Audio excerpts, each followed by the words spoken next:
ಸವಿತಾ ಅವ್ರು ಕಾಲ್ ಮಾಡಿದ್ದಾರೆ ಮಂಗಳೂರಿಂದ. ನಮಸ್ಕಾರ ಸವಿತಾ ಅವರೇ, ಕೇಳಿಸ್ತಿದ್ಯಾ? ಕೇಳಿಸ್ತಿದೆ ಸರ್. ಹಾ ಹೇಳಿ ಸವಿತಾ ಅವರೇ, ಡಾಕ್ಟರ್ಸ್ ಜೊತೆ ಮಾತಾಡ್ತಿದ್ದೀರಿ ನೀವು, ನಿಮ್ಮ ಪ್ರಶ್ನೆ ಏನಾದ್ರು ಕೇಳ್ಬೋದು ಪ್ಲೀಸ್. ಸರ್ ನಮ್ಮ ಪ್ರಶ್ನೆ ಅಂದ್ರೆ, ಈಗ ಮಕ್ಕಳಲ್ಲಿ 3ನೇ ಅಲೆ ಶುರು ಆಗ್ತದೆ ಮಕ್ಕಳಿಗೆ ಅಂತ ಹೇಳ್ತಾರಲ್ಲ ಸರ್, ಅದು ಈಗ ಆಲ್ರೆಡಿ ಶುರು ಆಗಿದ್ಯಾ ಅಥವಾ 3ನೇ ಅಲೆ ಈಗ ಮಕ್ಕಳಿಗೂ ಎಲ್ಲರಿಗೂ ಶುರು ಆಗ್ತಿದ್ಯಾ ಜ್ವರ ಅಂತ ನಾನು ಕೇಳ್ತಾ ಇದ್ದೇನೆ. ಮತ್ತೆ ಇನ್ನೊಂದು, ಮಕ್ಕಳಲ್ಲಿ ಶೀತ ಬಂದಾಗ ನಾವು ಸ್ಟೀಮ್ ಕೊಡ್ತೇವೆ, ಅದು ಕೊಡ್ಬೋದಾ? 5 years ಎಬೋ ನೀರನ್ನು ಕುದಿಸಿ ಮಕ್ಕಳಿಗೆ ಸ್ಟೀಮ್ ಕೊಡ್ತೇವೆ, ಅದನ್ನು ಕೊಡ್ಬೋದಾ? ಮತ್ತೆ ಇನ್ನೊಂದು ಸರ್, ನಾವೇನೇ ಜ್ವರ ಶೀತ ಕೆಮ್ಮು ಆದ್ರೂನು ತಕ್ಷಣಕ್ಕೆ ಒಂದು ಪ್ಯಾರಾಸಿಟಮಾಲ್ ಕೊಡ್ತೇವೆ, ಕೊಟ್ಟು ಕೆಮ್ಮಿದ್ರೆ ಸಿರಪ್ ಕೊಡ್ಬೋದಾ? ಕೆಮ್ಮಿಗೆ ಅಂತ ಸಿರಪ್ ಅದು ಕೊಡ್ಬೋದಾ, ಇಲ್ಲ ಡಾಕ್ಟರ್ನ ಕೇಳೇ ಕೊಡ್ಬೋದಾ? ಇದು ನಮ್ಮ ಪ್ರಶ್ನೆ. ಸೊ ಅಲ್ಲಿಗೆ 3 ಪ್ರಶ್ನೆ ಇದೆ. ಒಂದು, ಈಗಾಗಲೇ ಬಂದುಬಿಟ್ಟಿದೆಯಾ ಅಥವಾ 3ನೇ ಅಲೆಯಿಂದಾನೇ ಎಫೆಕ್ಟ್ ಆಗೋದಾ ಅಂತ? Obviously anybody can answer that, please. 3ನೇ ಅಲೆ ಇನ್ನೂ ಬರೋದಿದೆ. ಈಗ ನಾವು ನೋಡ್ತಾ ಇರೋಂಥದ್ದು ಸೆಕೆಂಡ್ ವೇವ್ ಅಷ್ಟೇ. ಓಕೆ, ಅದು ಬರುತ್ತಾ ಇಲ್ಲ ಅನ್ನೋದು, as I told earlier, it is still assumption. We do not know till now. That is one part of the question. The other one is, fever ಬಂದರೆ ಫೀವರಿಗೆ ಪ್ಯಾರಾಸಿಟಮಾಲ್ ಖಂಡಿತ ಕೊಡಬೇಕು.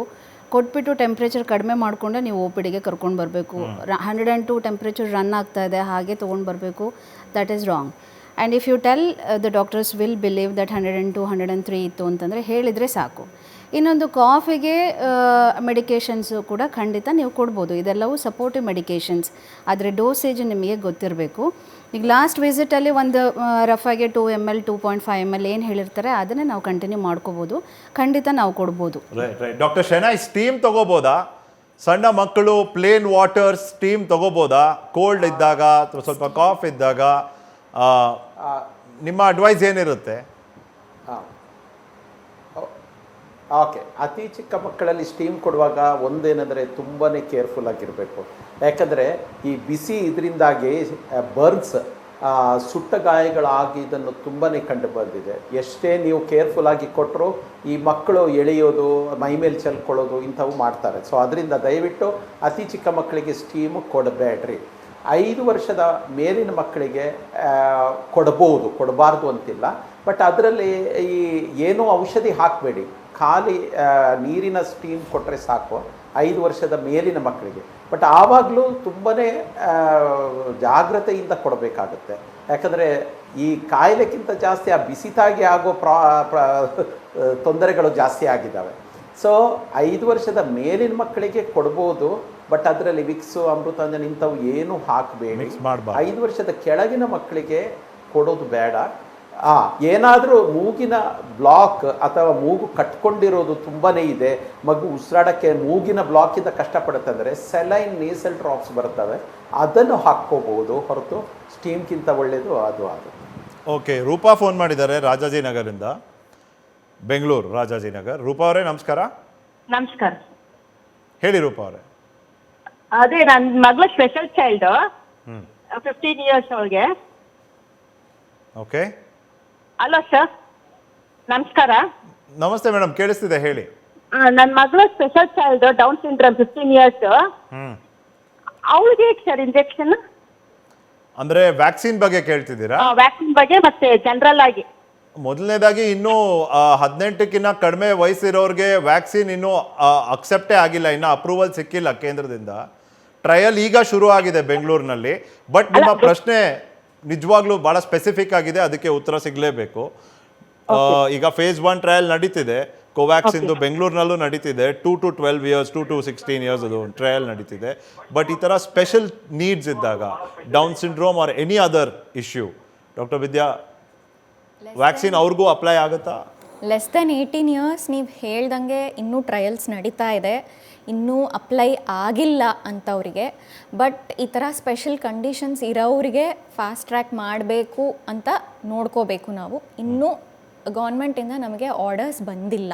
But same vaccine can be given ಇವ್ರಿಗೂ ಕೊಡಬಹುದು. Children with special needs, special children ಅವ್ರಿಗೆ ಕೊಡಬಹುದು because they are at higher risk when compare to normal children. But ಅವರು ಅದೇ ಪ್ರಿಕಾಷನ್ಸೇ ತಗೋಬೇಕು, ಇದೇ ವ್ಯಾಕ್ಸಿನ್ನೇ ಕೊಡಬಹುದು. ಓಕೆ, ನೆಕ್ಸ್ಟ್ ಕಾಲರ್ ತುರ್ಬೇಕೆರೆಯಿಂದ ಮಹೇಶ್ ಅವರು. ನಮಸ್ಕಾರ ಮಹೇಶ್ ಅವರೇ. ನಮಸ್ಕಾರ ಸರ್. ನಮಸ್ಕಾರ ಮಹೇಶ್ವರು, ಹೇಳಿ. ಸರ್ ಅದೇ ಮನೇಲಿ ನಮ್ಮ ಪಾಪು ಇದೆ, 1.5 ವರ್ಷ ಪಾಪು. ಅದಕ್ಕೆ ಮುಂಜಾಗ್ರತೆಯಾಗಿ ಪಾಪುಗೆ ಏನು ಮಾಡಬೇಕು ಅಂತ ಸರ್, ನಾವು ಮಗುನ ಸುರಕ್ಷಿತವಾಗಿ ನಾವು ಹೊರಕ್ಕೆ ಏನು ಬಿಟ್ಟಿಲ್ಲ. ಈಗ 3ನೇ ಅಲೆ ಪಾಪು ಮಕ್ಕಳಿಗೆ ಅಂತ ಹೇಳ್ತಾ ಇದ್ದಾರೆ, ಎಷ್ಟು ವರ್ಷದ ಮಕ್ಕಳಿಗೆ ಅಂತ ಅದು ಕನ್ಫರ್ಮ್ ಮಾಡ್ಕೊಳಕ್ಕೆ sir. Doctor Marriott, you want answer? ಮುಂಚೆ ಹೇಳ್ದಂಗೆ ಎಲ್ಲ ವಯಸ್ಸು ಮಕ್ಕಳು ಲೆಸ್ ದೆನ್ 18 ಇಯರ್ಸ್ ಎಲ್ಲ ವಯಸ್ಸು ಮಕ್ಕಳಿಗೂ ಈಕ್ವಲಿ ಎಫೆಕ್ಟ್ ಆಗ್ತಾ ಇದೆ. ಸ್ಪೆಸಿಫಿಕ್ಲಿ ಈ ಏಜ್ ಗ್ರೂಪ್ ಅಂತ ಇಲ್ಲ. ಓಕೆ, ಎಲ್ಲ ಮಕ್ಕಳು ನಾವು ಅಡಲ್ಟ್ಸ್ಗೆ ಹೇಳೋದಂಗೆ SMS, ಬಟ್ ಮಾಸ್ಕ್ ಹಾಕೋದು, ಸ್ಯಾನಿಟೈಸರ್ ಯೂಸ್ ಮಾಡೋದು, ಸೋಷಿಯಲ್ ಡಿಸ್ಟೆನ್ಸಿಂಗು SMS ಅಂತೀವಿ. ಸೊ ಅದು ಆ್ಯಕ್ಚುಲಿ ಇಷ್ಟು ಚಿಕ್ಕ ಮಕ್ಕಳಿಗೆ ಫಾಲೋ ಮಾಡೋದು ತುಂಬ ಕಷ್ಟ. ಬಟ್ ಎಷ್ಟು ಆಗುತ್ತೋ ಮಕ್ಕಳನ್ನ ಮನೆಯಲ್ಲೇ ಇಟ್ಕೊಳ್ಳಿ. ಒಂದು ಪಾಯಿಂಟ್ ನಾನು ಸ್ಟ್ರೆಸ್ ಮಾಡಬೇಕೇನೆಂದರೆ, ಎಷ್ಟೊಂದು ಸತಿ ನೋಡಿರೋದು ಪ್ಯಾರೆಂಟ್ಸ್ ಪಾಸಿಟಿವ್ ಆಗ್ತಾರೆ, ಮಗುನ ಗಾಬರಿಯಲ್ಲಿ ಹೋಗ್ಬಿಟ್ಟು ಅಜ್ಜಿ ತಾತ ಮನೆ ಇಲ್ಲಾಂದರೆ ಊರಿಗೆಲ್ಲ ಕಳಿಸ್ಬಿಡ್ತಾರೆ. Don't do that mistake. ಎಷ್ಟೊಂದು ಸತಿ ಮಕ್ಕಳು ಬೈ ಡಿಫಾಲ್ಟು ಸೈಲೆಂಟ್ ಸ್ಪ್ರೆಡರ್ಸ್ ಇಲ್ಲಾಂದರೆ ಸೂಪರ್ ಸ್ಪ್ರೆಡರ್ಸ್ ಆಗಿರ್ತಾರೆ. ನಾವು ಡಾಕ್ಟರ್ಸು ನರ್ಸುಗಳು ಇಷ್ಟೊಂದು ಮಾಸ್ಕು, ಕ್ಯಾಪು, ಗೌನ್ ಹಾಕಿಬಿಟ್ಟೆ ನಾವು ಪಾಸಿಟಿವ್ ಹಾಕ್ತಾಯಿದ್ವಿ, ತುಂಬ ಹೆಲ್ತ್ ಕೇರ್ ವರ್ಕರ್ಸು. ಸೊ ನಿಮ್ಮ ಜೊತೆ ಫಾದರ್ ಮದರ್ ಜೊತೆ ಕ್ಲೋಸ್ ಕಾಂಟ್ಯಾಕ್ಟು ಇಂಟ್ರಾಕ್ಷನಲ್ಲಿ ಇರೋ ಮಕ್ಕಳು ಆಬ್ವಿಯಸ್ಲಿ ಪಾಸಿಟಿವ್ ಆಗೋ ಚಾನ್ಸು ಜಾಸ್ತಿ. ಓಕೆ, ಬಟ್ ಸಿವಿಯರಿಟಿ ಜಾಸ್ತಿ ಇಲ್ಲದೆ ಇರೋದಕ್ಕೆ ಮಗು ಯೂಶ್ವಲಿ ಮೈಲ್ಡ್ ಟು ಮಾಡ್ರೇಟ್ ಸಿಮ್ಟಮ್ಸಲ್ಲೇ ಅವ್ರದ್ದು ಕಾಯಿಲೆ ಆಗೋಗ್ಬಿಡುತ್ತೆ. ಸೊ ಅದಕ್ಕೆ ನಿಮ್ಮ ಜೊತೆನೇ ಪಾಪುನ ಇಟ್ಕೊಳ್ಳಿ. ಯಾರ ಮನೆಗೂ ಮಗುನ ಟ್ರಾನ್ಸ್ಫರ್ ಮಾಡಬೇಡಿ ನೋಡ್ಕೊಳ್ಳೋಕ್ಕೆ. ಯಾಕಂದರೆ ಎಷ್ಟೊಂದು ಸತಿ ಹಂಗೆ ಟ್ರಾನ್ಸ್ಫರ್ ಮಾಡಿಬಿಟ್ಟು ಅಜ್ಜಿ ತಾತ ಮನೇಲಿ ಹೋಗಿ ಇದ್ದುಬಿಟ್ಟು ಅವರು ಪಾಸಿಟಿವ್ ಆಗಿ ಅವರು ಸೀರಿಯಸ್ ಆಗಿ, ಬಿಕಾಸ್ ಅವ್ರ ಏಜ್ ಗ್ರೂಪ್ ಆ ಥರ ಇರೋದಕ್ಕೆ ಕೋಮಾರ್ಬಿಡಿಟೀಸ್ ಅಂದರೆ ಶುಗರು, BP ಕಾಯಿಲೆ, ಕಿಡ್ನಿ ಕಾಯಿಲೆ ಎಲ್ಲ ಜಾಸ್ತಿ ಚಾನ್ಸ್ ಇರೋದಕ್ಕೆ ಅವರೆಲ್ಲ ICUಗೆ ಹೋಗ್ತಾ ಇದ್ದಾರೆ. So don't do that mistake of sending a child, especially if the father or mother who is positive. ಮಕ್ಕಳಿಗೂ ಕೆಲವು ಸತಿ ಸ್ಟಾರ್ಟಿಂಗಲ್ಲೇ RT-PCR ಮಾಡಿಬಿಟ್ಟು ನೆಗೆಟಿವ್ ಬಂದಿದೆ ನಮ್ಮ ಮಗುಗೆ ಇಲ್ಲ ಅಂದ್ಬಿಟ್ಟು ಬೇಗನೆ ಊರಿಗೆ ಕಳಿಸ್ಬಿಡ್ತಾರೆ. ಆಮೇಲೆ ಅಲ್ಲಿ ಅಜ್ಜಿ ತಾತ ಇಲ್ಲಾಂದ್ರೆ ಊರಲ್ಲಿ ಹಳ್ಳಿಯಲ್ಲಿ ಅದು ಹರಡಕ್ಕೆ ಸ್ಟಾರ್ಟ್ ಆಗಿಬಿಡುತ್ತೆ. ಅವರಿಗೆ ಸಿಮ್ಟಮ್ಸ್ ಕಾಣಿಸ್ಕೋವಾಗ ಗೊತ್ತಾಗುತ್ತೆ. ಈ ಥರ ತುಂಬ ಕೇಸುಗಳು ಬರ್ತಾ ಇದೆ. ಸೊ ಸ್ಪೆಸಿಫಿಕ್ ಏಜ್ ಗ್ರೂಪ್ ಅಂತಿಲ್ಲ. ಸಿನ್ಸ್ ಮಕ್ಕಳಲ್ಲಿ ಸಿವಿರಿಟಿ ಕಮ್ಮಿ ಇರೋದಕ್ಕೇ ಫಾದರ್ ಮದರ್ ಯಾರಾದರೂ ಪಾಸಿಟಿವ್ ಬಂದರೂ ನಿಮ್ಮ ಮನೆಯಲ್ಲೇ ನಿಮ್ಮ ಜೊತೆನೇ ಪಾಪನ ಇಟ್ಕೊಳ್ಳೋದೇ ಬೆಟರು. ಯಾಕೆ ನ್ಯೂ ಬಾರ್ನ್ ಬೇಬೀಸ್ನ ಕೂಡ ನಾವು ಮದರ್ ಪಾಸಿಟಿವ್ ಇದ್ದರೂ ತಾಯಿ ಜೊತೆನೇ ಇರಿಸ್ಬಿಟ್ಟು ಫೀಡಿಂಗ್ ಎಲ್ಲ ಕಂಟಿನ್ಯೂ ಮಾಡೋಕ್ಕೆ ಹೇಳ್ತಾ ಇರೋದು. Okay, right, thank you doctor. ಮತ್ತು ಮೈಲ್ಡ್ ಸಿಮ್ಟಮ್ ಅಂದರೆ ಏನು? ಬರೀ ಕೆಮ್ಮು, ನೆಗಡಿ ಮತ್ತು ಗಂಟ್ಲು ನೋವು, ಅದು ಒಂದು ಸಣ್ಣ ಪ್ರಮಾಣದ ಗಂಟ್ಲು ನೋವು, ನೆಗಡಿ, ಕೆಮ್ಮು. ಮಾಡ್ರೇಟ್ ಅಂದರೆ ಫಾಸ್ಟ್ ಬ್ರೀದಿಂಗ್ ಅನ್ನೋದು ಭಾಳ ಇಂಪಾರ್ಟೆಂಟ್ ಆಗುತ್ತೆ ಅಂತ. ನಾವು ಎಷ್ಟು ಸತಿ ಉಸಿರಾಡ್ತಾರೆ ಮಕ್ಕಳು ಅಂತ ಎಣಿಸ್ಕೊಂಡು ಕೂತ್ಕೊಳ್ಳಿ ಅಂತ ಹೇಳೋದಿಲ್ಲ. ಬಟ್ ಮಗುವಿನಲ್ಲಿ ಈ ಒಂದು ಲಕ್ಷಣ ಕಂಡಾಗ ಅದು ಉಸಿರಾಟದ ತೊಂದರೆಯ ಲಕ್ಷಣ. ಡಾಕ್ಟರ್ ಶೆಣೈ ಇದ್ರ ಬಗ್ಗೆ ಹೇಳ್ಬೋದಾ? ಏಮ್ಸ್ ಭಾಳ ಸ್ಪಷ್ಟವಾಗಿ ಹೇಳಿದ್ದಾರೆ, 2 ತಿಂಗಳಿಂದ 12 ಅಂದರೆ 2 months to 1 year ಮಗುವಿನಲ್ಲಿ ಪ್ರತಿ ನಿಮಿಷಕ್ಕೂ 40 ಬಾರಿಗೂ ಹೆಚ್ಚು ಉಸಿರಾಟ ಆದರೆ ಅದನ್ನು ಫಾಸ್ಟ್ ಬ್ರೀದಿಂಗ್ ಅಂತ ಪರಿಗಣಿಸಬೇಕು. ಅದೇ ರೀತಿ 1 to 5 yearsಲ್ಲಿ 30 ಸತಿಗೂ ಜಾಸ್ತಿ ಆದರೆ ಅದನ್ನು ಫಾಸ್ಟ್ ಬ್ರೀದಿಂಗ್ ಅಂತ ಪರಿಗಣಿಸಬೇಕು. ಈ ನಂಬರಿಗೆ ಪ್ರಾಮುಖ್ಯತೆ ಎಷ್ಟು ಕೊಡಬೇಕು ಪೋಷಕರು? ಅಥವಾ ನಿನ್ನೆ ನೋಡಿದ್ದಕ್ಕಿಂತ ಇವತ್ತು ಭಾಳ ಜಲ್ದಿ ಉಸಿರಾಡ್ತಿದ್ದಾರೆ ಅನ್ನೋ ಒಂದು ಭಾವನೆ ಬಂದಾಗ ಡಾಕ್ಟರ್ ಹತ್ರ ಬರಬೇಕಾ? ಡಾಕ್ಟರ್ ಶೆಣೈ. ಇದು ಹೆಚ್ಚಿನ ತಂದೆ ತಾಯಿಯರಿಗೆ ಈ ಥರ ಹೇಳಿದರೆ ಅವರು ಕೌಂಟ್ ಮಾಡುವ ವಿಧಾನದಲ್ಲಿ ತೊಂದರೆ ಆದರೆ ತುಂಬಾ ಪ್ರಾಬ್ಲಮ್ ಆಗುತ್ತೆ. ಅದರ ಅರ್ಥ ಏನಂದರೆ, ಈಗ ಕೌಂಟ್ ಮಾಡುವಾಗ ಪ್ರತಿ ನಿಮಿಷಕ್ಕೆ ಕರೆಕ್ಟಾಗಿ ಅವರು ಲೆಕ್ಕ ಮಾಡಿಲ್ಲ ಆದರೆ ಕೆಲವೊಮ್ಮೆ ಜಾಸ್ತಿ ಅನ್ಬೋದು, ಜಾಸ್ತಿ ಅನ್ನೋದನ್ನು ಕಮ್ಮಿ ಅನ್ಬೋದು. ಸೊ ಸಾಮಾನ್ಯವಾಗಿ ಏನಾಗುತ್ತೆ ಅಂದರೆ, ಅವರು ಏನಕ್ಕೆ ನಮ್ಮ ಮಗುಗೆ ಉಸಿರಾಡೋಕ್ಕೆ ಕಷ್ಟ ಇದೆ ಅಂತ ತಿಳ್ಕೊತಾರೆ, ಮಗು ಬೇಗನೆ ಉಸಿರಾಡುತ್ತೆ. ಇದನ್ನು ನೋಡಿದೆ. ಎರಡನೇದು, ಚಿಕ್ಕ ಮಕ್ಕಳು, ಅತಿ ಚಿಕ್ಕ ಮಕ್ಕಳಾದರೆ ಅವರ ಪಕ್ಕೆ ಎಳೆತ ಅಂತಾರೆ. ಈ ಕೆಳಭಾಗ, ಶ್ವಾಸಕೋಶದ ಕೆಳಭಾಗ, ಹೊಟ್ಟೆಯ ಮೇಲ್ಭಾಗ ಅಥವಾ ಹೊಟ್ಟೆ ಮೇಲೆ ಕೆಳಗೆ ಹೋಗೋದು. ಸೊ ಇದನ್ನು ಕಂಡ್ರೆ ಮಾತ್ರ ಎಷ್ಟೇ ಉಸಿರಾಟದ ವೇಗ ಇರಲಿ ನೀವು ವೈದ್ಯರನ್ನು ತಕ್ಷಣವೇ ಕಾಣಬೇಕು. ಮೂರನೇ ವಿಷಯ, ನೀವು ಉಸಿರಾಟದ ವೇಗವನ್ನು ಕೌಂಟ್ ಮಾಡೋಕ್ಕಾದರೆ ತುಂಬ ಒಳ್ಳೆಯದು. ಕರೆಕ್ಟ್ 1 ನಿಮಿಷ 15 ಸೆಕೆಂಡ್ ಮಾಡಿ 4 ಸಲ ಮಲ್ಟಿಪ್ಲೈ ಮಾಡೋದು ಅದೆಲ್ಲ ಸರಿಯಲ್ಲ. ಕರೆಕ್ಟಾಗಿ 1 ನಿಮಿಷ ಅಥವಾ 2 ನಿಮಿಷ ಕರೆಕ್ಟಾಗಿ ಲೆಕ್ಕ ಮಾಡಿದರೆ ನೀವು ಹೇಳಿದ ಪ್ರಕಾರ 40-30 ಏನಿದೆಯೋ ಅದು 1 ವರ್ಷದ ಒಳಗೆ ಉಸಿರಾಟದ ವೇಗ 40 ಆ ಥರ ಏನಾದರೂ ಇದ್ದರೆ ಬರಬೇಕು. ಸೊ ಸಾಮಾನ್ಯವಾಗಿ ಉಸಿರಾಟಕ್ಕೆ ತೊಂದರೆ ಇದ್ದರೆ ಮಕ್ಕಳು ಓನ್ಲಿ ಆ ಉಸಿರಾಟದ ವೇಗ ಅಷ್ಟೇ ಅಲ್ಲ, ಅವರು ತೊಂದರೆಯಲ್ಲಿರ್ತಾರೆ. ಈಗ ತಂದೆ ತಾಯಿಗಳು ನಿಜವಾಗಿ ಹೇಳಬೇಕಂದ್ರೆ ವೈದ್ಯರಿಗಿಂತ ಫಸ್ಟ್ ಅವರೇ ನೋಡ್ತಾರೆ.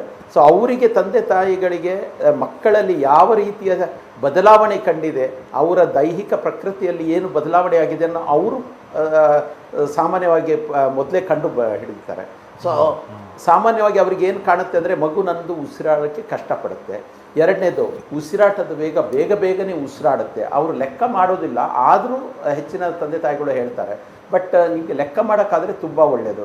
ಈವಿನ ಮೂಗಿನ ಒಳ್ಳೆನೂ ಜಾಸ್ತಿ ಉಸಿರಾಡುತ್ತೆ. ಈವನ್ ಎದೆಯ ಮೇಲೆ ಇಲ್ಲಿ ಕತ್ತಿನ ಕೆಳಗೆ ಜಾಸ್ತಿ ಗುಳಿ ಬೀಳುವ ಥರ ಕಾಣುತ್ತೆ. ಇನ್ನು ತುಂಬ ಜಾಸ್ತಿ ಇದ್ದರೆ ಅವರು ಈವನ್ ತುಟಿಗಳು ನೀಲಿ ಬಣ್ಣಕ್ಕೆ ತಿರುಗೋದು, ಅಂದರೆ ಸಯನೋಸಿಸ್ ಅಂತೇವೆ. ಕೈ ಬೆರಳುಗಳು ನೀಲಿ ಅನ್ನೋದು, ಪಾದಗಳು ನೀಲಿ ಬಣ್ಣಕ್ಕೆ ತಿರುಗೋದು, ಈ ಥರ ಎಲ್ಲ ಆಗ್ಬೋದು. ಸೊ ಅಷ್ಟು ಆಗೋ ತನಕ ಕಾಯೋದು ಬೇಡ. ಸ್ವಲ್ಪ ಉಸಿರಾಡೋಕ್ಕೆ ಮಗುಗೆ ತೊಂದರೆ ಇದೆ ಅಂತ ನಿಮಗೆ ಕಂಡು ಬಂದ ಕೂಡಲೇ ವೈದ್ಯರನ್ನು ಕಾಣೋದು ತುಂಬ ಒಳ್ಳೆಯದು. ಲೆಕ್ಕ ಮಾಡೋಕ್ಕಾದರೆ ಉಸಿರಾಟದ ವೇಗವನ್ನು 1 ಮಿನಿಟ್ ಕರೆಕ್ಟಾಗಿ ಲೆಕ್ಕ ಮಾಡೋದು ಒಳ್ಳೆಯದು. Right doctor thank you so much. Sajjan Sahukar join ಮಾಡ್ತಿದ್ದಾರೆ, ದೂರವಾಣಿ ಮೂಲಕ ಕರೆ ಮಾಡಿದ್ದಾರೆ ಕಲಬುರಗಿಯಿಂದ. ಸಜ್ಜನ್ ಅವರೇ ನಮಸ್ಕಾರ. ನಮಸ್ಕಾರ ಸರ್. ಹೇಳಿ ಸಜ್ಜನ್ ಅವರೇ. ಕೇಳಿ ಸಜ್ಜನ್ ಅವರೇ, ಡಾಕ್ಟರ್ ಜೊತೆ ಮಾತಾಡ್ತಿದ್ದೀರಿ. ಎಲ್ಲ ಡಾಕ್ಟರ್ಸ್ಗಳು ತುಂಬಾ ಹೃದಯದಿಂದ ನಾನು ನಮಸ್ಕರಿಸ್ತೇನೆ, ನನ್ನ ಈ ಅವಕಾಶನ ಮಾಡಿಕೊಟ್ಟಿದ್ದಕ್ಕೆ ತಮ್ಮೆಲ್ಲರಿಗೂ. ಸರ್, ನನ್ನ ಪ್ರಶ್ನೆ ಬಂದ್ಬಿಟ್ಟು ಸರ್, ಸರ್ವೇ ಸಾಮಾನ್ಯ ಜನಗಳಿಗೆ, ಎಲ್ರಿಗೂ, ಇಡೀ ಕರ್ನಾಟಕ ಜನತೆ ಎಲ್ಲ, ಇಡೀ ಭಾರತ ದೇಶದ ಜನತೆಗೆ ನಂದು ಒಂದೇ ಪ್ರಶ್ನೆ ಏನಂದ್ರೆ, ಎಲ್ರು ಕೋವಿಡ್ ಇಂದ ಬಳಸ್ತಾ ಇದೀವಿ ಸರ್. ಹಲೋ, ಹೇಳಿ ಸಜ್ಜನ್ ಅವರೇ. ಸರ್, ಎಲ್ರು ಕೋವಿಡ್ ಇಂದ ಬಳಸ್ತಾ ಇದೀವಿ. ಕಾರಣ ಏನು ಅಂತ ಎಲ್ರನ್ನ ಕೇಳಕ್ ಹೋಗ್ತಾರೆ. ಬರೇ ರಾಜಕಾರಣಿಗಳ ಹೆಸರು ತಗೊಂಡು ಬೆಡ್ ಸಿಗ್ತಿಲ್ಲ, ಅದು ಸಿಗ್ತಾ ಇಲ್ಲ, ಆಕ್ಸಿಜನ್ ಇಲ್ಲ ಅಂತ ನಾವು ತಪ್ಪು ಹೊರಸೋ ಬದಲು ತಪ್ಪು ಯಾರಿಂದ ನಡೀತದೆ ಅಂತ ಮೊದಲು ವಿಚಾರ ಮಾಡ್ಬೇಕು. ತಪ್ಪು ನಡೀತಾ ಇರೋದೇ ನಮ್ಮ ಸಾಮಾನ್ಯ ಜನಗಳಿಂದ ನಡೀತದೆ. ಏನಕ್ಕೆ ಹೇಳ್ತೀನಿ ಸರ್, ಇದು ನಾನು ಕ್ಲಾರಿಟಿ ಕೊಡ್ತೀನಿ ಸರ್. ಫಾರ್ ಎಕ್ಸಾಂಪಲ್ ಸರ್, 100 ಜನ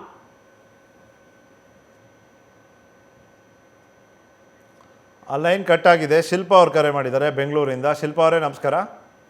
ನಮಸ್ಕಾರ ಸರ್. ಹಲೋ. ಹೇಳಿ ಶಿಲ್ಪಾ ಅವರೇ.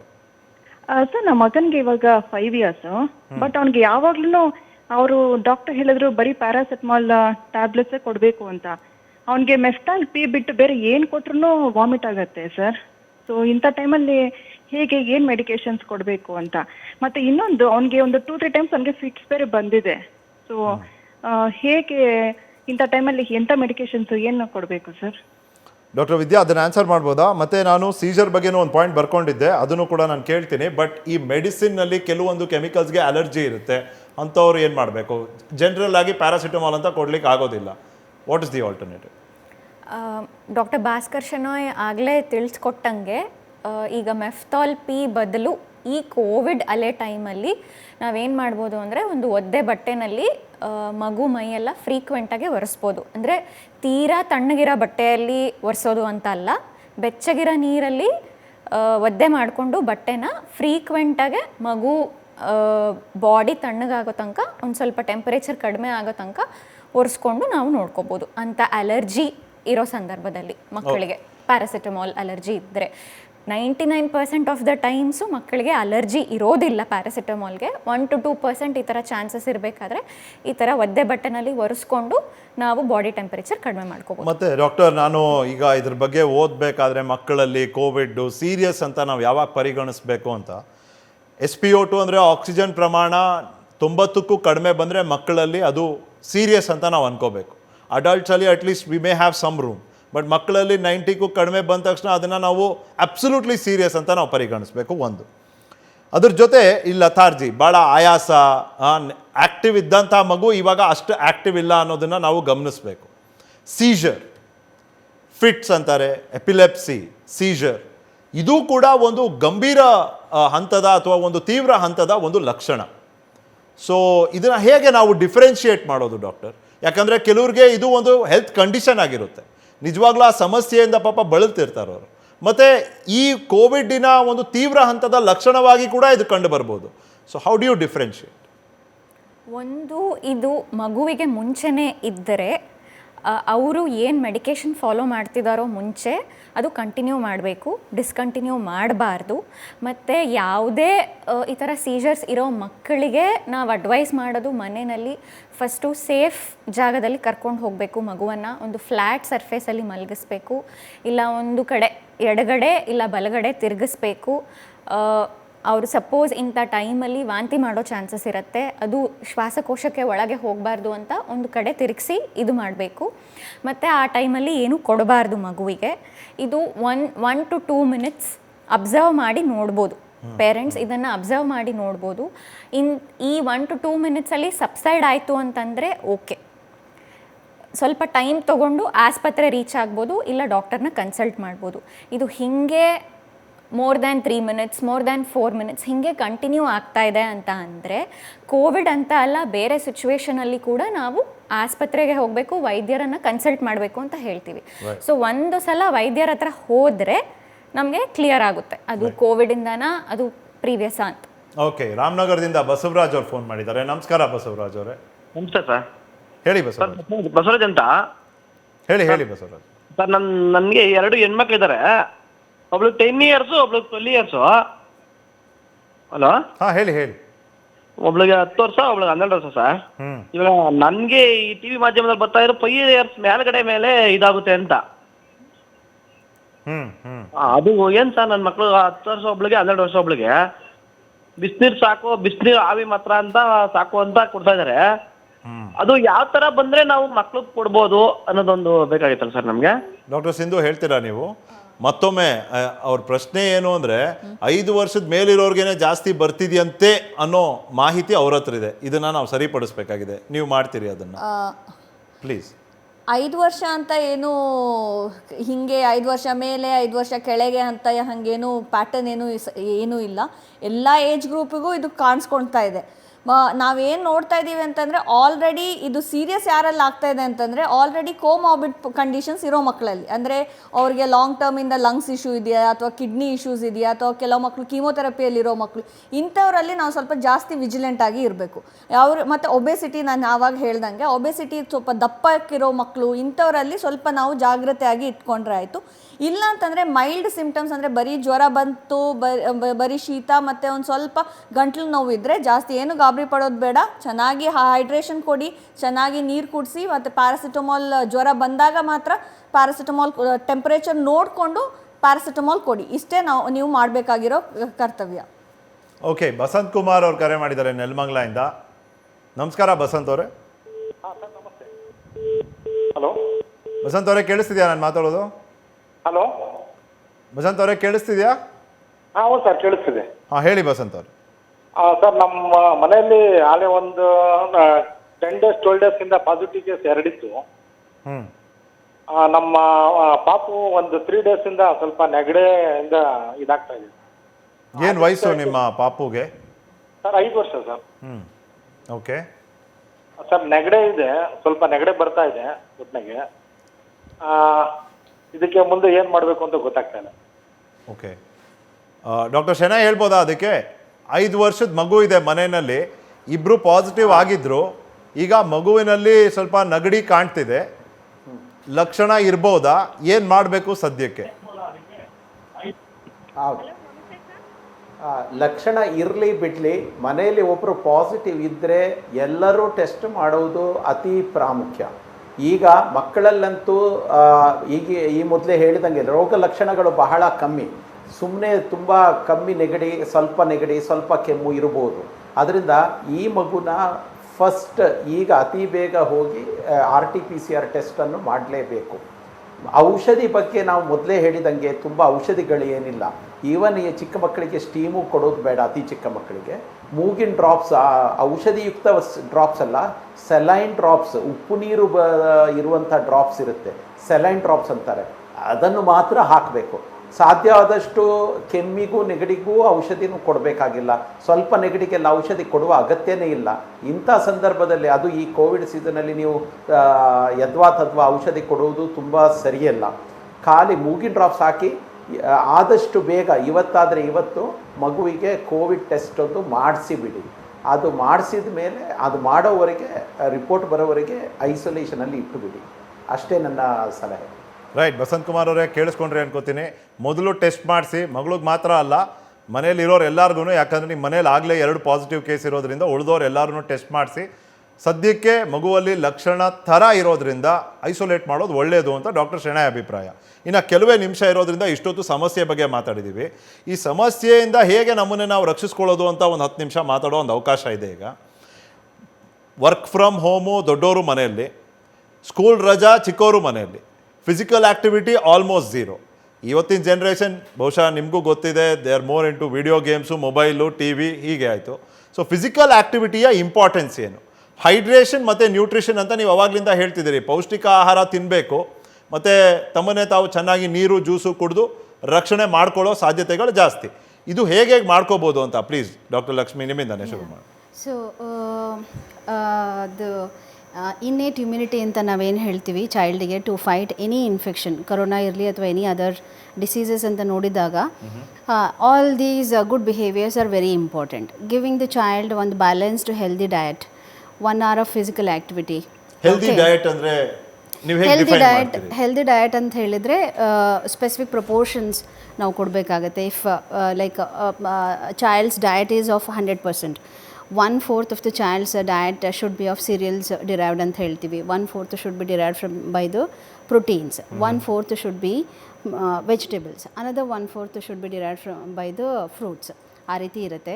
ಸೊ ಎಲ್ಲ ಕಾಂಪೊನೆಂಟ್ಸು ಕೂಡ ನಮಗೆ ಈಕ್ವಲ್ ಆಗಿ ನಾವು ಕೊಡಬೇಕಾಗಿರುತ್ತೆ.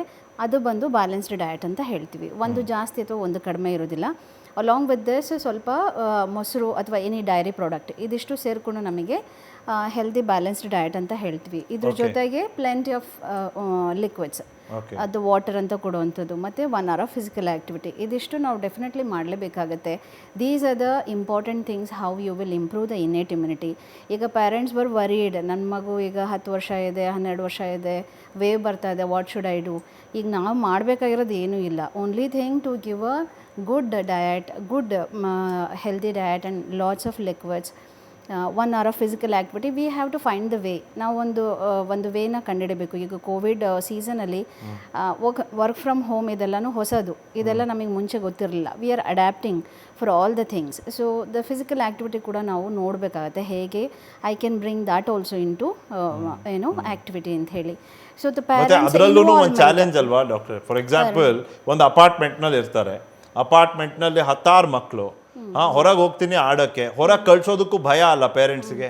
ಫಿಸಿಕಲ್ ಆ್ಯಕ್ಟಿವಿಟಿ ಅನ್ನೋದು ಒಂದು ಭಾಳ ಸೀಮಿತವಾದಂಥ ರೀತಿನಲ್ಲಿ ಆಗಬೇಕಾಗಿದೆ. Doctor Marriott or doctor Sindhu, either of you, physical ಆ್ಯಕ್ಟಿವಿಟಿನಲ್ಲಿ ಮಕ್ಕಳನ್ನ ಆಕರ್ಷಿಸೋದು ಎಷ್ಟು ಇಂಪಾರ್ಟೆಂಟ್ ಮತ್ತು ಹೇಗೆ ಮಾಡ್ಬೋದು parents? Anybody? Doctor Sindhu please.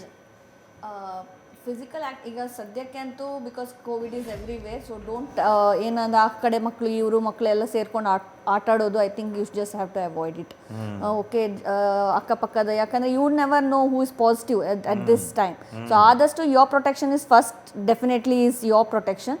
So ಅಷ್ಟು ಜೊತೆಗೆ ಆಟ ಆಡೋದನ್ನು ಅದನ್ನು ಸ್ವಲ್ಪ ರಿಸ್ಟ್ರಿಕ್ಟ್ ಮಾಡಿ, ಮನೆ ಒಳಗಡೆ ಈಗ ಇಂಡಿಪೆಂಡೆಂಟ್ ಹೌಸ್ ಎಲ್ಲ ಇದ್ದರೆ ಅವ್ರದ್ದೇ ಬಾಲ್ಕನಿ ಇರ್ಬೋದು ಅಥವಾ ಅವ್ರದ್ದೇ ಇದರಲ್ಲಿ ಆಟ ಆಡ್ಕೋಬೋದು ಮಕ್ಕಳು. ಇಲ್ಲ ಅಂತಂದರೆ ಮನೇಲೇ ಆದಷ್ಟು ಲೈಕ್ ಪೇರೆಂಟ್ಸ್ ಮಕ್ಕಳನ್ನು ಇನ್ವಾಲ್ವ್ ಮಾಡಿಸ್ಕೊಂಡು maybe they can dance or there are other ways where you can do your physical activity. It's not necessarily ಕೆಳಗೆ ಬಂದು ಆಟ ಆಡಲೇಬೇಕು ಅಂತ ಇಲ್ಲ. You can always dance or you can involve in other things in the house where parents can find their own ways to involve the childrens also. For anybody. And another one thing ಏನಂತಂದರೆ ಮಕ್ಕಳು ಒಳಗಡೆ ಇದ್ದು if you see even there own emotional stabilities also changes. ಈಗ that's also another thing what we are seeing in children. ಯಾಕಂದರೆ ಮನೇಲಿ ಇದ್ದು ಕೆಲವು ಮಕ್ಕಳಲ್ಲಿ ಈವನ್ ಸೋಷಿಯಲ್ ಡೆವಲಪ್ಮೆಂಟ್ಸ್ ಏನಿದೆ ಅದು ಕುಂಠಿತವಾಗಿ ಬರ್ತಾ ಇದೆ ಇವಾಗ ಬೇರೆ ಪ್ರೀವಿಯಸ್ ಮಕ್ಕಳಿಗೆಲ್ಲ ನೋಡಿದಾಗ. ಸೊ ಏನು ಮಾಡಿ ಅಂತಂದರೆ ಮನೇಲೇ ಇದ್ದಾಗ ಮೇ ಬಿ ಇಂಟ್ರ್ಯಾಕ್ಷನ್, ಈಗ ಬೇರೆ ಮಕ್ಕಳೊಟ್ಟಿಗೆ ಆಗಿಲ್ಲ ಅಂತಂದ್ರು ವಿಡಿಯೋ ಕಾಲ್ಸ್ ಮಾಡಿಕೊಂಡು ಅವ್ರದ್ದು ಗ್ರ್ಯಾಂಡ್ ಪೇರೆಂಟ್ಸ್ ಇರ್ಬೋದು ಅಥವಾ ಬೇರೆ ಯಾರಾದ್ರೂ ಇರ್ಬೋದು ಆದಷ್ಟು ಇಂಟ್ರ್ಯಾಕ್ಟ್ಸ್ ಮಾಡ್ಕೊಳ್ಳಿ. ಯಾಕಂದರೆ especially we are in the era of social media, we can use this media as for the development of the child also, the emotion. Actually that mental part, Dr. Sheinai, ಮಾನಸಿಕವಾಗಿ ತುಂಬ ಎಫೆಕ್ಟ್ ಆಗುತ್ತೆ ಮಕ್ಕಳ ಮೇಲೆ. ಮನೆಯಲ್ಲೇ ಇರೋದು, ಹೊರಗಡೆ ಹೋಗಬೇಡ, ಆಟ ಆಡಬೇಡ, ಬೇರೆ ಮಕ್ಕಳ ಜೊತೆ ಮೀಟು ಮಾಡೋಕ್ಕಾಗದೇ ಇರೋವಂಥ ಪರಿಸ್ಥಿತಿ, ಮಾನಸಿಕವಾಗಿ ಕೂಡ ಮಕ್ಕಳು ಕುಗ್ಗೋಗುವಂಥ ಎಲ್ಲ ಅವಕಾಶನೂ ಇಲ್ಲಿದೆ, ಸಾಧ್ಯತೆಯೂ ಇದೆ. ಇದನ್ನು ಹೇಗೆ ನಿಭಾಯಿಸಬೇಕು ಪೋಷಕರು, ಡಾಕ್ಟರ್ ಶೆಣೈ? ಹೌದು ಇದುವರೆಗೆ ನಾವು ಕಣ್ಣಿಗೆ ಕಾಣುವಂಥ ಸಮಸ್ಯೆ ಕೋವಿಡಿಂದ ಏನಾಗುತ್ತೆ ಅದನ್ನು ನಾವು ಮಾತಾಡಿದ್ವಿ. ಈಗ ನೀವು ಅತಿ ಸಮಂಜಸವಾದ ಒಂದು ಪ್ರಶ್ನೆಯನ್ನು ಕೇಳಿದ್ದೀರಿ, ಕಣ್ಣಿಗೆ ಕಾಣದಂಥದ್ದು. ಯಾಕಂದರೆ ಅದು ಕಣ್ಣಿಗೆ ಕಾಣೋದಿಲ್ಲ, ಅವರು ಮಾನಸಿಕವಾಗಿ ಬಳಲುತ್ತಾ ಇರ್ತಾರೆ. ಯಾಕಂದರೆ ಯಾವಾಗಲೂ ಅವರು ಸೋಷಲೈಸೇಷನ್ ಅಂತಾರೆ, ಸಾಮಾಜಿಕ ಜೀವಿ, ಮನುಷ್ಯ ಅಂದರೆ ಸಾಮಾಜಿಕ ಜೀವಿ, ಅದು ಅವರಲ್ಲಿ ಇಲ್ಲ, ಇಂಟ್ರ್ಯಾಕ್ಷನ್ಸ್ ಇಲ್ಲ. ಅವರು ತುಂಬ ಆ್ಯಕ್ಟಿವ್, ಜನರಲಿ ಮಕ್ಕಳು ಹೆಂಗಂದರೆ ತುಂಬ ಆ್ಯಕ್ಟಿವ್ ಇರ್ತಾರೆ. ಅವರು ಆ್ಯಕ್ಟಿವಿಗೆ ಒಂದು ಕಡಿವಾಣ ಹಾಕಿದಂಗೆ ಆಗಿದೆ. ಇದರಿಂದಾಗಿ ತುಂಬಾ ಮಕ್ಕಳು ಹಿಡನ್ ಆಂಗ್ಸೈಟಿ, ಎದೆ ನೋವು, ಈಗ ಸ್ವಲ್ಪ ದೊಡ್ಡ ಮಗು ಆದರೆ ಎದೆ ನೋವು, ನಿದ್ದೆ ಬರುವುದಿಲ್ಲ, ಎದೆ ಬಡಿತ ಬರೋದು. ಆಮೇಲೆ ಕೆಲವು ನ್ಯೂಸ್ ಕೇಳಿರ್ತಾರೆ, ಅವರ ರಿಲೇಟಿವ್ಸ್ ಯಾರಾದರೂ ಸತ್ತಿರ್ತಾರೆ, ಕ್ಲೋಸ್ ಇರುವವರು ಹಾಸ್ಪಿಟಲಲ್ಲಿ ಸೀರಿಯಸ್ ಆಗಿರ್ತಾರೆ, ಅಥವಾ ಕೆಲವು ನ್ಯೂಸ್ಗಳನ್ನು ಕೇಳಿರ್ತಾರೆ.